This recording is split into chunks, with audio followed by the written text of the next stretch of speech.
Multiplex Drone Private Limited, a subsidiary of Multiplex Group of Companies, Bangalore, is conducting a drone training program for women self-help groups at Begusarai in Bihar from 9th January 2024.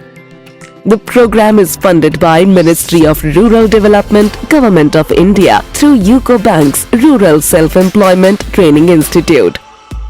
Shri Giriraj Singh, Minister of Rural Development and Panchayt Raj Govt of India, inaugurated the program and wished the self-help groups a great success. M-Drone has all geared up to extend its training programs across India to support Government of India's ambitious scheme of providing drones to 15,000 women self-help groups in the country during 2023 to 2024 to 2025 to 2026.